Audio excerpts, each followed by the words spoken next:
pulangnya almarhum LL.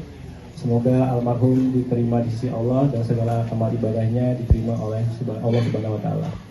Dan juga untuk keluarga serta rekan-rekan almarhum juga diberikan kekuatan dan ketabahan. Kemudian yang saya hormati Bapak Kabid Humas Polda Metro Jaya, Bapak Kasubdit Narkoba Barreskrim Polri, Bapak Kasat Reskrim Polres Jakarta Selatan, perwakilan dari tim Kementerian Kesehatan bidang farmasi dan juga perwakilan dari Lapor Polri.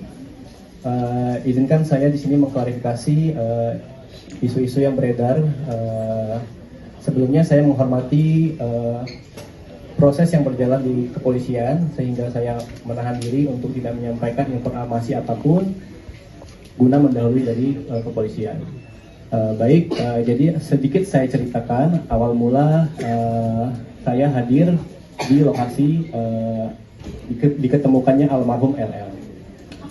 Pada tanggal 23 Januari sekitar pukul 18.50 salah satu rekan dari almarhum menghubungi saya untuk meminta saya berkunjung atau melakukan pemeriksaan medis secara home care ke lokasi salah satu apartemen di Dharma Wangsa. Atas dasar permintaan beliau, saya hadir kurang lebih dalam 20 menit. Saya telah tiba dan bertepatan juga saya tiba bersamaan dengan rekan dan pasangan almarhum, dan kami naik bersama-sama seperti yang nampak di CCTV tadi. Setelah saya tiba di lantai 25 tersebut, sudah ada tim dari kepolisian dan rekan-rekan almarhum, dan saya diminta untuk segera melakukan pemeriksaan. Saat saya temui, kondisi almarhum sudah tidak sadar. Lalu saya lakukan pemeriksaan ya untuk denyut nadinya, denyut jantung, kemudian melihat pergerakan dinding nafasnya, mencoba mengukur tensi, mengukur suhu, dan pemeriksaan tanda-tanda vital lainnya. Pada saat itu saya tidak berhasil meraba nadi dan tidak melihat pergerakan dinding dadanya.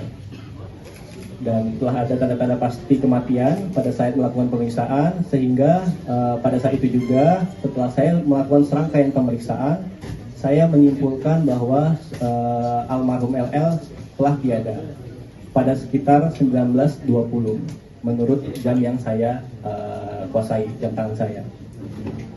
Kemudian setelah selesai saya menyatakan almarhum telah tiada, bagaimana SOP yang berlaku di klinik saya, karena surat izin praktek saya berasal dari salah satu klinik di Depok, yaitu Mardiah Medical Clinic, maka adalah kewajiban saya mendokumentasikan temuan pemeriksaan saya dan kesimpulan sementara saya, dugaan diagnosa sementara saya dalam bentuk surat.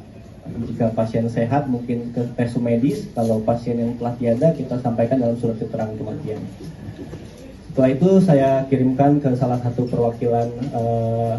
perwakilan di pihak yang memesan jasa saya, salah satu rekan beliau. Kemudian saya kirimkan filenya tersebut dalam bentuk PDF untuk sementara, seandainya diperlukan guna pengurusan pemakaman oleh pihak keluarga. Setelah itu, tak lama dari situ, kemudian saya meninggalkan tempat dan setelahnya masih menunggu proses di kepolisian, yaitu identifikasi dan melanjutkan prosesnya untuk visum dan rencana otopsi pada waktu itu direncanakan di Rumah Sakit Fatmawati. Namun pada sampai di situ saya tidak mendampingi lagi karena sudah dalam proses di kepolisian. Mungkin secara sederhana itu yang dapat saya sampaikan, bahwa simpang siur kliniknya di Depok dan pasiennya berada di area Jakarta Selatan, itu almarhum atau rekan almarhum menggunakan jasa layanan home care, yang mana saya langsung memeriksa pasien di rumah pasien tersebut, namun atas dasar surat izin praktek saya dan klinik saya di Depok, maka saya hanya bisa menerbitkan atas kop klinik Mardiah Medical Clinic tersebut. Mungkin sudah cukup jelas apa yang saya sampaikan. Nanti akan dilanjutkan lagi dari pihak-pihak yang terkait yang akan melanjutkan. Terima kasih. Assalamualaikum warahmatullahi wabarakatuh. Download Tribun X sekarang, menghadirkan lokal menjadi Indonesia.